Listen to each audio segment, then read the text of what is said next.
I'm excited about the unknown. I think Okay. it's the most exciting time it's ever been. And Yeah. it's also the most like, what's about to happen place in podcasting. Hello, and welcome to PodBiz, the money behind the mic, a podcast about the business of podcasting. I'm Norma Jean Belinkie of NJB Media, a podcast audience development strategist. And I'm John Kiernan of Podhouse Productions, an all-in-one podcast consultation and editing platform. We're co-hosts on this journey into the world of podcasting as a monetization tool. Whether you're building branded content, scaling a podcast network, or you're just getting into the podcasting industry, PodBiz breaks down the strategies, tech, and mindset behind podcast success. We're bringing you insider tips, real talk with industry professionals, strategies that actually work, and talking all about the things that we've seen in the trenches. So if you're ready to go beyond the downloads and build real impact with your podcast, then hit subscribe and let's get down to PodBiz. Welcome to PodBiz. Today we're joined by Jim Ballas, President of Measurement at Magellan AI. We'll be speaking a lot today about attribution, and we don't gatekeep here on PodBiz. So for everybody out there who's wondering, attribution is the process of connecting a website back to something the person did. So in podcast advertising, that basically means, did a person hear an ad on a podcast, and did it create some behavior later where they visited that website? It's really helpful in terms of ensuring advertisers are happy and they can allocate dollars to further continue to support those podcasts. We also speak about psychographics, the value of curiosity, how Jim survived the Great Recession as a millennial, and of course, that you can DM him with any questions you have of acronyms that he's used in podcasting. Let's get down to PodBiz. Thanks for having me. I'm excited to be here. We're thrilled. Well, let's get straight into it. Jim, where's the money in podcasting? It's a great question. So I think a couple different angles. Let's start with my company. So Magellan AI, we are planning measurement verification attribution tool. So for us, we help both sides of the marketplace. Publishers and networks will leverage us to kind of sell more effectively. Advertisers, they will leverage us to spend more effectively. That can be on the planning end of things to say like, hey, what shows should I be purchasing or what clients should I be prospecting? And then, of course, on the attribution end, it's how do I optimize my buy? Where are things actually performing? How are things working? I think largely for the industry, I think it's a combination of factors on where the money is. I think that a lot of us, especially who've been here for a while, are thinking it hasn't, grown as quickly as we would like it to grow, especially when you consider some of the marketing. That's not common feedback that we hear. Yeah, right. No, I haven't heard that one before. But where we're sitting here, I think we're probably at the best place we've been as an industry. And I think a lot of it has to do with how we've all advanced it in a lot of different ways. So I think, attribution, I think is a huge part. Making things look similar as far as like, hey, can we prove performance in this media like you do in other media? I think has really helped. I also think there's other really cool technology companies popping up, whether it's other brand safety, brand suitability, that's getting more brands comfortable with coming in here. And I also think that we're doing as an industry a pretty good job of getting more buyers that are used to buying, let's say, programmatically or targeted buying coming into the space. So I think that's opened up a lot of budgets rather than only looking at like one type of buy. So I think the flexibility and the technology has caused a lot of money to come in from places that they might be used to buying programmatic, display or television, and now they're willing to come into the audio space. Yeah, I mean, absolutely. I think people are getting more and more comfortable. They're coming into the, they started in the kiddie pool and now they're going further and further toward the deep end in terms of spend. But that lends me to ask a couple of different questions in terms of follow-up. The first is, podcasting is a lot less transparent than other mediums. And obviously we have attribution tools like Magellan AI, but it does differ versus like a YouTube or an Instagram or maybe more traditional digital media where, the retargeting is really built in. And Magellan does that, right? But overall as an industry, that's something that we've kind of had to build from the ground up. Yeah, and I think it's an interesting one because coming from the really early days, where there was none of this, the signals we have, which beautiful and cursed because like the RSS-based medium is both incredible and it's great for distribution and ownership of content, but it is ultimately limiting in some of the data you can like receive on publisher end, right? You're not getting the nades like you might get on Instagram. But I will also say that as the internet has gotten to a place where they want to share less PII, less of that direct user data, we're already kind of built for this. So the great minds here that have had to work around this for the last decade Hmm. are now actually, I think, positioned better as, more privacy laws are rightfully coming into play and kind of tamping down on some of the data. I think that we're already ready for that, whereas some of the other media are now going to have to come to do kind of the technology we've already built. So yeah, I think in the outset, especially like say 3 to 5 years ago, addressability gap was much larger than I think it is today. Yeah, absolutely. And it's interesting, right? Like Europe has GDPR and they do not mess around. But the US is different in terms of data. And obviously that is the primary market for podcasting at this time. But it's something where we're seeing people want and advocate for greater privacy. And we're seeing the market move toward that. So, I think when you're trying to guess what's in a black box for 20 years, right? When you have your like magic magician hat on, it's something where when somebody else comes in and they're like, "Wait, I've lost all my information," or we don't know how to extrapolate, specific demographics on the audience. It's something where podcasting maybe has a strength versus maybe a weakness. So I like that perspective a lot. My second question is, in terms of advocating, advertising revenue from brands to podcasting, the definition of podcast is a funny one these days. So, how do you guys view it? Is it RSS?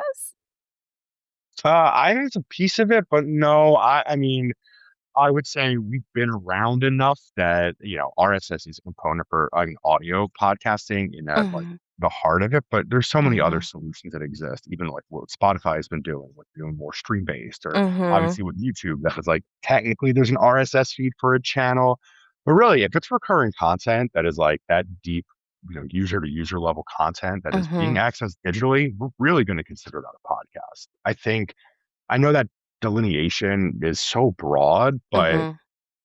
I don't know. It feels like we as an industry sometimes try to step on ourselves to be like, Mhm. we have to hone this thing to an exact period like science. But I don't know. I think there's a degree here where as time has shifted, like they might have been, Viners once upon a time, and now TikTokers and YouTubers and influencers and podcasters. Like the line between all of these things is so blurred from like Yeah. what it used to be to what it is now. I think Yeah. the key component is like, are you recurring doing long form content, and are you getting your connection with your audience? Because if so, like, sure, it could be a podcast. Like, who am I to tell you that it's not called that if your listeners want to consume it that way and listen to it that way?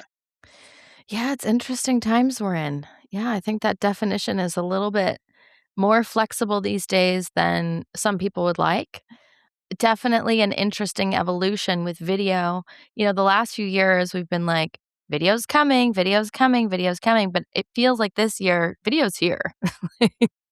Yeah, I think I agree with you. It definitely been like this Yeah. slow curve of when it's dropping, especially with like Apple and HLS announcements and all the Yeah. movement like Spotify's been doing and all the hosting platforms to support these Mhm. various, video efforts. I think it's definitely just it's here. We're in it. It's here.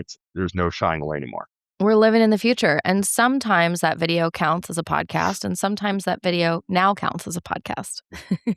Yeah, and it's even wild. Like just even yesterday, I opened up Netflix on my TV and like podcast was like that. It was the icon I clicked to right after the initial bar. I'm like, great. Like it's as far as like zeitgeisty things go, like we're everywhere now. Even in Yeah. we were talking before we got on the mic, like events and things happening. I've seen audio at more events that are not audio specific events this year than ever before. Between things like Possible, South by Southwest, obviously was a big presence. Can is going to be a big presence. Yeah. I think that we've arrived on stage, and part of that is videos come in. I think we've grown as an industry, so I think it's as a whole like just a lot of growth. And I think as you grow and get bigger, Mhm. you're going to be pulling in these elements. Yeah, and we're gonna talk about a little bit more granular detail about that growth in a little bit, but, in terms of overarching growth that you've seen, because 'cause you've been in the podcasting industry for a while, we'll get into that as well in a second, but what have you seen in the last, like, year to 18 months in terms of monetization trends and how that's linked to attribution? I think a lot of growth. I think year over year, it's been really solid. I think, are we in 2026? Like in 2023, 2024, I think there was a bit of a swell a little bit across the board. Like I think there was the post-COVID boom. a little bit of a swell. We all kind of felt it a bit. I think we're back really strong. I think that's a real strong, in my opinion, like indicative trend of, Mm. you know, I don't want to say we're back because it's media, right? We're always going to be cyclical in some We're capacity. back, baby. Yeah, where do we go? But I think there's always going to be an element of like, yeah, you're going to have swell quarters, you're going to have swings. Like it is just part of it. But as with Mm, all media, like something will happen in the news and people will draw back a minute. Something will go better and yeah. everybody spends again. I think that's actually a pretty good trend to say like, you don't get a fire sale when something bad happens necessarily. We are just now a key part of every media mix. I think that shows in the overall numbers that the industry as a whole just continues to grow across the board. And then we've seen, of course, like fill rates are skyrocketing and, you know, ad spend is just going up on a per client basis, as well as like new brands coming in this space. So with everything, the metrics we're tracking, like we are seeing consistent, like up and to the right growth here. And can you tell us a little bit about how video is tracking versus audio?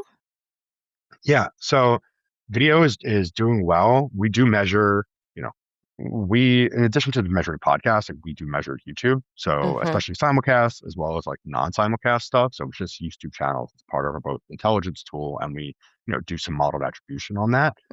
But we will see, especially in the last like 6 months. I was on a panel at a podcast show and we talked about this a little bit. It's almost like 80-20. Like some of the spend, especially on the top like 500 shows, is massive when it comes to the simulcast stuff. And a lot of those shows, they can actually support on average about one more ad per episode, just based on how the performance is going and how the results turn out for them. Nice. Yeah. And we had Rox Codes come out and talk about this in terms of just like being a student of the game and, how do you get your content continually improved so that you can get one more ad in, right? And so when you see those consumption rates of like, hey, people aren't dropping off, they're still here, we can run another ad. I think that's what everybody likes to see. Yeah, and I think especially as someone who's like looking into it and caring about those, and I know Rox does a lot of like diving into metrics like on their end, the back end too. Not only just consumption, but like I think that's one of the great things about podcasting. Now, the video element when you're getting into it is having that connection with your audience and being able to listen to them. So you're not just saying, great, I can shove an ad in here to shove an ad in here, but making sure it's not going to like cannibalize the people that have helped grow you to the state where you might be able to do another ad. Yeah, nobody wants to like sour the milk on their audience. It's definitely a very delicate balance, right? I mean, we also see it across other digital media, especially with newsletters, right? Like you don't want to oversaturate. That's a big issue in terms of marketing as well. But with podcast audiences, they're going to tell you through their listening habits, right? They're going to tell you real quick if they don't like that ad or they don't like that segment or your episodes are too long. They'll let you know through their behavior for sure. Yeah. PodBiz is brought to you by Lean and Loaf, our video podcast partner. Because running a podcast is so much work outside of just recording a podcast. Lean and Loaf handles our entire post-production pipeline, getting everything platform ready. That way we're not chasing files or managing editing timelines every week. We really recommend Lean and Loaf. It's been phenomenal. We're a 2-man team. And so for us, it's been fantastic to have the additional support to focus on the content of the show and the incredible guests we've had on. And really get down to answering the question that you want to know the answer to. Where is the money in podcasting? Lean and Loaf is trusted by some of the biggest names in the podcasting industry. So we're in really good company with folks like iHeart, HBO, and Netflix. If you want to take a load off and take your podcast to the next level, head on over to leanandloaf.com. Well, Jim, I want to jump into how you got into the podcasting industry because you're a bit of an OG, having worked, first in radio and then in podcasting from like 2013, which is pretty rare these days. So tell us a little bit about your journey into how you got into podcasting as a career. Yeah. So I graduated college in 2008. A buddy of mine and I decided, let's just move to LA. He got into grad school. I had no idea what I was doing. And I wound up getting my first job in radio. So I was working at Premier Networks for a couple years, kind of in ad operations. And then as someone who just grew up on the internet and like grew up like remembering dial-up and loving like what was coming in, I was in the early days of like side loading audio into my iPhone to like see what was going on. So I got an opportunity that came up, Podcast One, one of the, early podcast companies like them and like, mid-roll, back in the day. They were looking for someone to come and build out their whole ad operation stack. So I jumped at the chance. And I started there in 2013. I spent about 9 years there Mm-hmm. and grew eventually into the CTO role. Mm-hmm. Tech and ads are just so intertwined that it was real easy. Yeah. Like I kind of helped migrate our first ad insertion stack, kind of built the whole, like we had our own CMS for a while. So Mm-hmm. a lot of cool opportunities to kind of grow and learn as the Yeah. industry was maturing. Yeah. And then, yeah, about 4 years ago, I was a customer of Magellan, and like I had known Cameron, our co-founder and Mm-hmm. CEO, for a very long time. And I had suggested to him once Spotify had acquired some other attribution companies, Yeah. hey, maybe it's time for Magellan to enter the space. And that snowballed into, hey, you should come here and build it with us. So yeah, here I am. Fantastic. Yeah, it's interesting. I mean, I think it's also one of those things where, we're seeing everybody's career evolve as the technology evolves, which is really fun.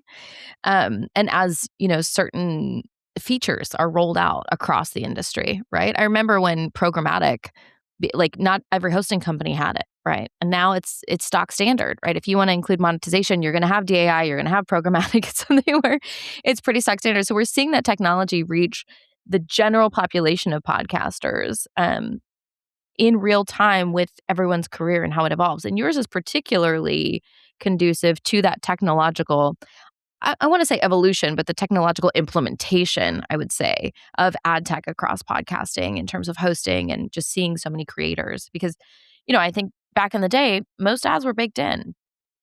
Yeah, I remember like real early days, we were trying to Yeah. show producers a podcast one, like, here's how we're going to build in a system. And even, we had leveraged like really early wide orbit. And then we moved to ads with like, again, really early days. And Yeah. even getting to see the evolution, how these systems have come for like how things are working. Like once Mhm. upon a time, I was uploading, or my producer uploading individual segments, and then an ad would get stitched versus now it's like, no, upload this, drop a marker. Everything is like seamless. So Yeah. it's cool to see the changes. And it was fun to be on the forefront of like, hey, can we figure out how to make this work? Because here's like a Fortune 500 company that needs to target this because they can't reach people outside of this. Or a great challenge we had early on, it was a big box store and they were doing literally like weekly sales. And they're like, you can't have our ads not run Wednesday to Sunday. Otherwise, like someone hears the next Tuesday, like that thing's not on sale anymore. So it was cool Yeah. to try to tackle those challenges to help unlock the revenue. Yeah, absolutely. And I also think, a lot of ad tech can be intimidating for podcasters who are more on the creative side, right? Sometimes I meet production folks and they're like, what's DAI? What, like, they'll be like, oh yeah, DAI. And then just like, they'll be like, hey, what is that? And so I do think for everybody out there, we're all transparent. If there's an acronym you don't know, send Jim a LinkedIn. Um, No, but it is very interesting to see how it's evolved and just how easy it is for creators to build those relationships with their audiences that brands can monetize. Like it's phenomenal. I also think it's been good too, especially in the last, let's say, 7-ish years. Hmm.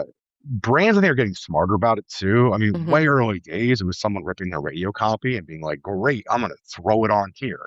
I think especially like the early days of Span, like when Megaphone was doing it, like those guys, they did a great Hmm. job. Like, hey, we're going to reproduce new spots to run across these networks because it's going to be more podcast specific. So instead of Yeah. like going into your regular host break and suddenly a loud ad coming in that you might hear on radio, it's like, great, Oof. getting getting the differentiator, I think, is help. So I think, Yeah. especially now, like it's a little less scary for creators because sometimes it can feel much less disruptive to say Hmm. like, hey, I might allow for monetization, but I'm not going to kind of like screw up this relationship with my audience.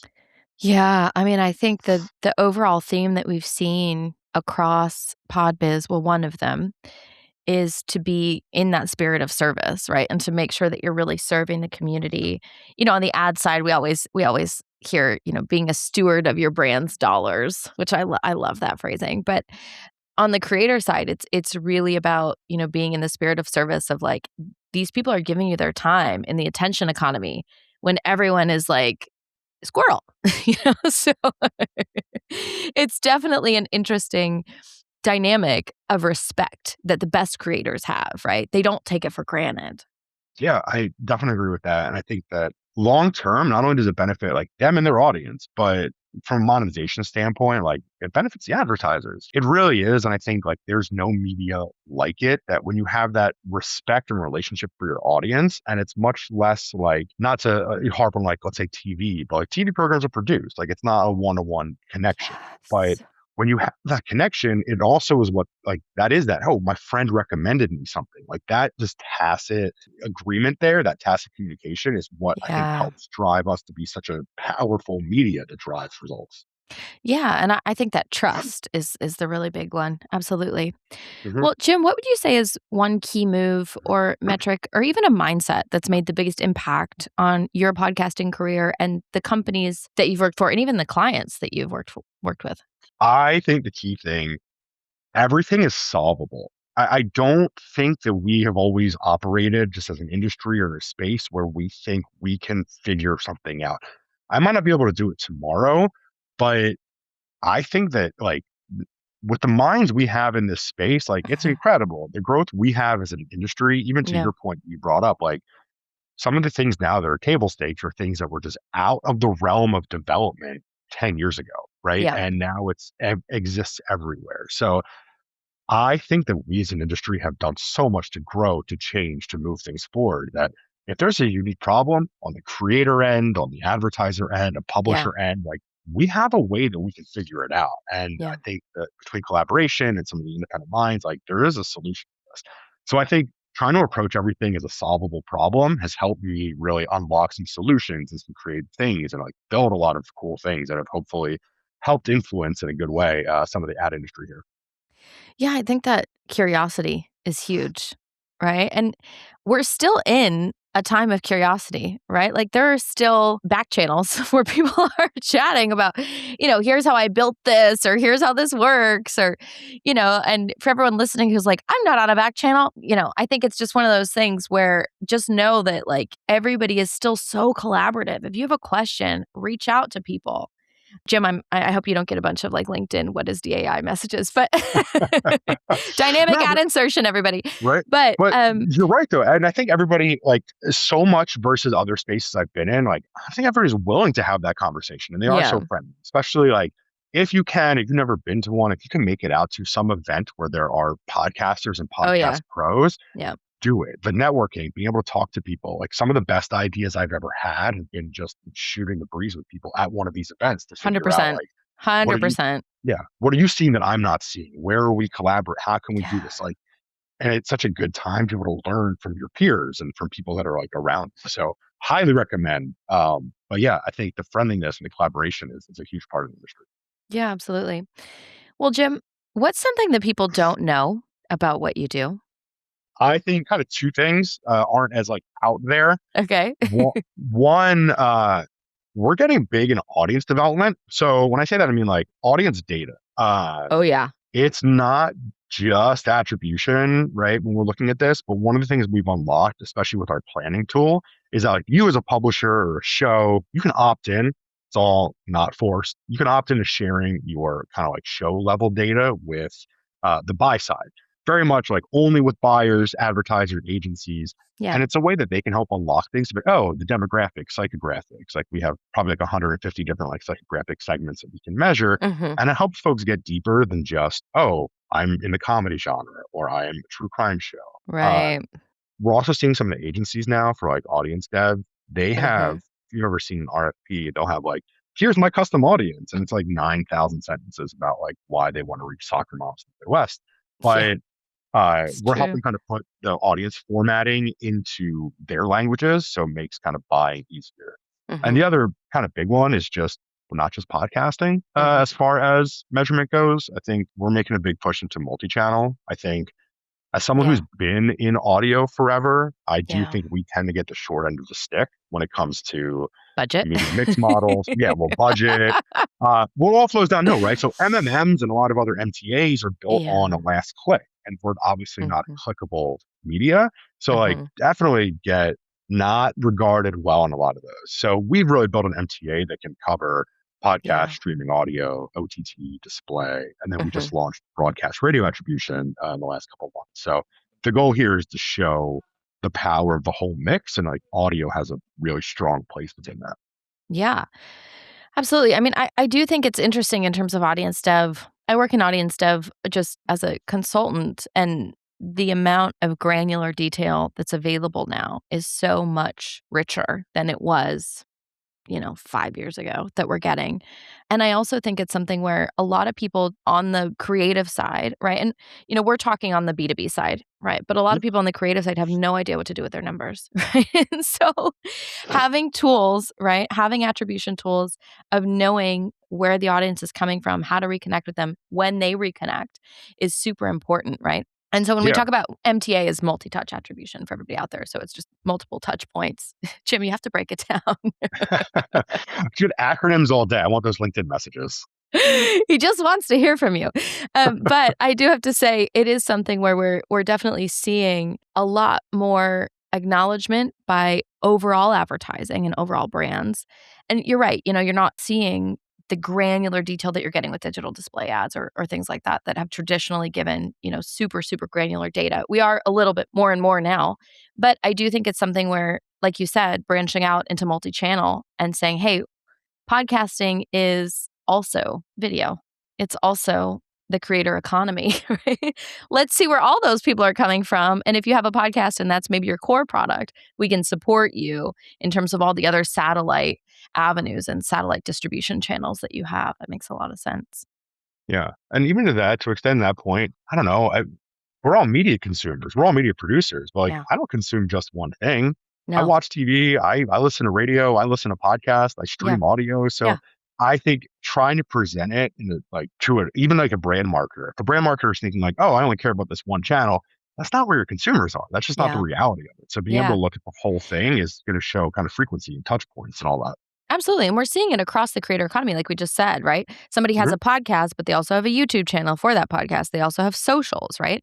I mean, I had a client who had a podcast that had good numbers, and they said, oh, but we have a lot going on with our Facebook. And they had 85 million impressions in the first quarter on their Facebook. And I was like, we have two separate media products.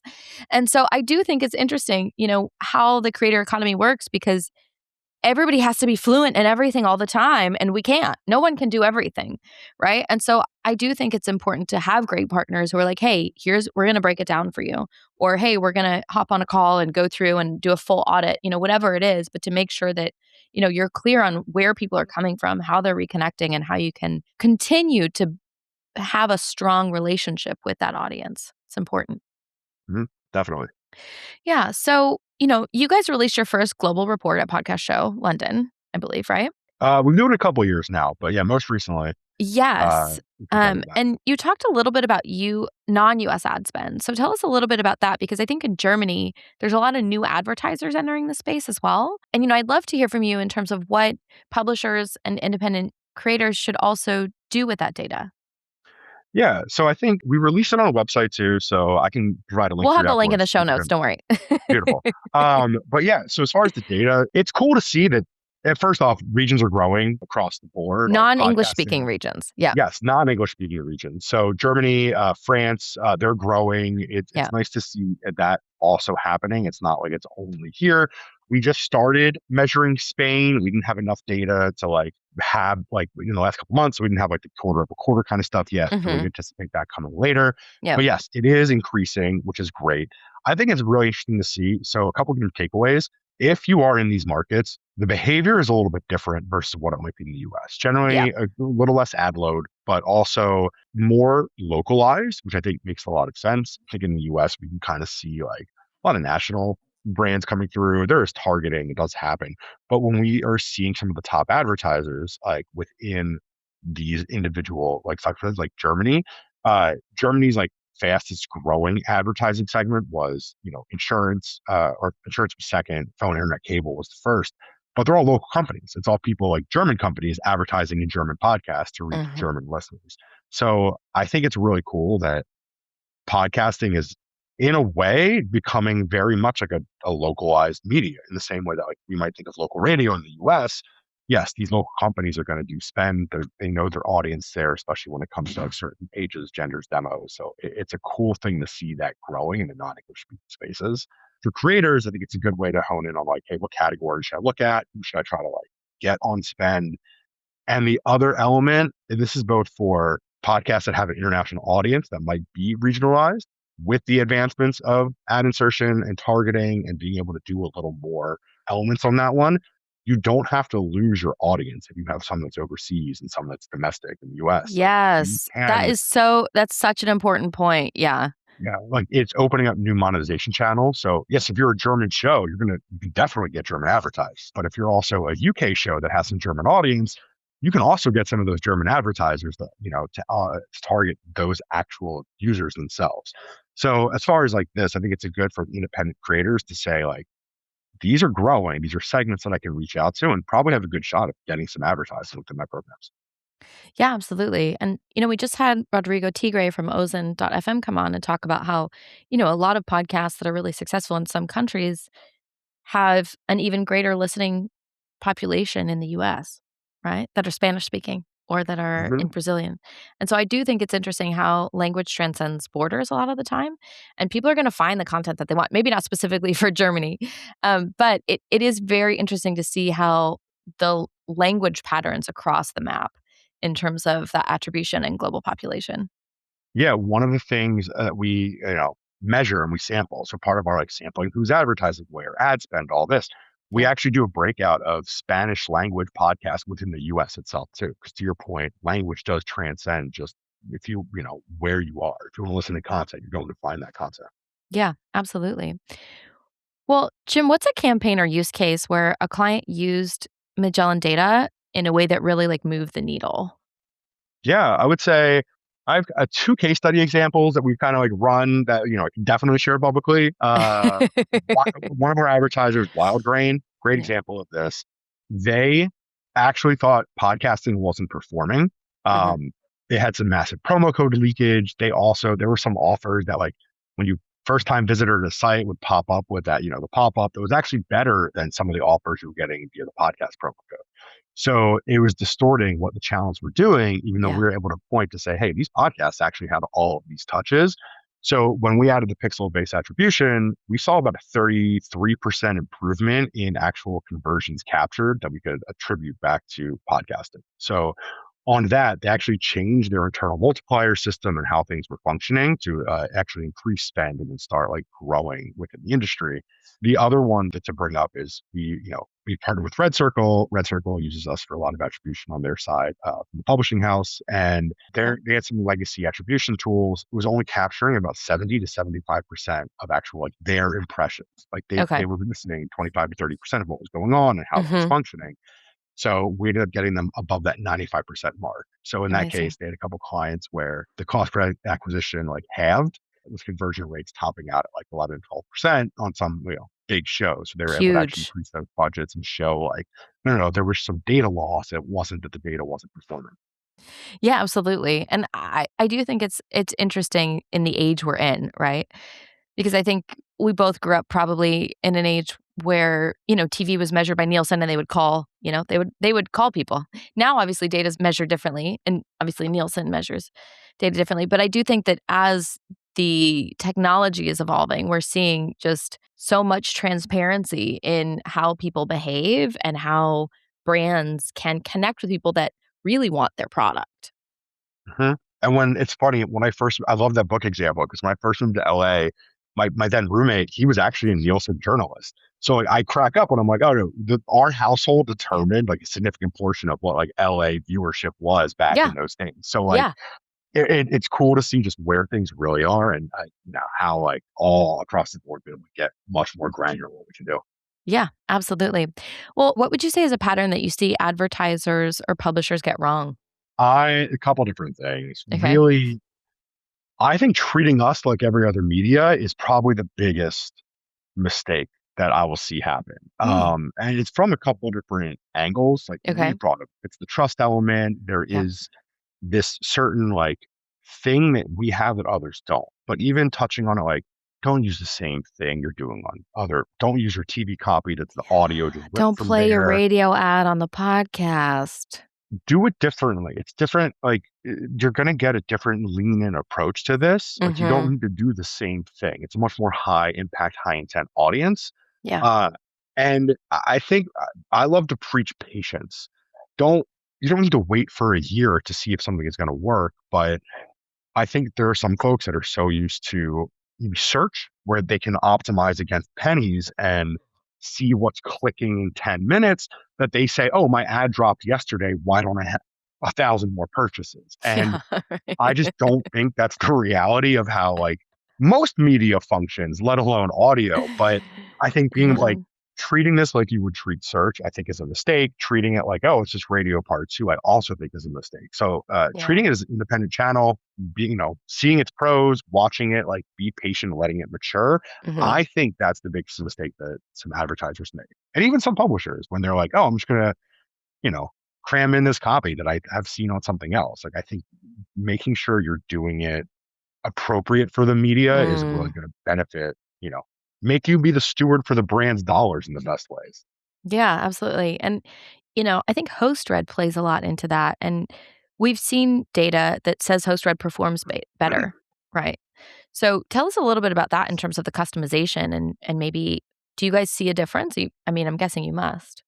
We do see a difference, but it really depends on what the product is and it depends Yeah. what the KPI is, right? So Yeah. I think if you're looking at a sheer, like, let's say direct response, Hmm. that trust element that Yeah. I'm recommending this product I use personally to you. Yeah. Sure, we definitely see a little more difference there. But Yeah. some of the stuff is it's brand awareness, it's tuning. There are Right. different elements that the host read is important, but not necessarily as important as it would be that like your alignment in that show is what really matters. So I guess depending on what the KPIs are, sure, we definitely see a difference. But as far as customization, I know, we were preaching this back in the days of Podcast One, and still we see it in a lot of publishers.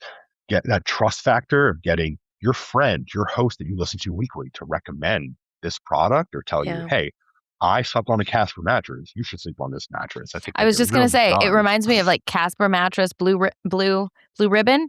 Blue Apron. Blue Apron. Thank you. How did Yeah. I forget that? Oh my gosh. Sorry, Blue Apron. They don't sponsor PodBiz.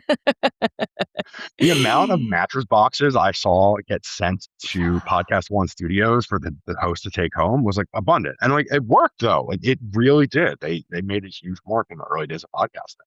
Yeah, absolutely. I mean, that and also, I mean, I remember MailChimp. That Hmm. was that was just such a anecdotal example, early days of like, we're gonna invest in this evolving medium and it paid off. Yeah.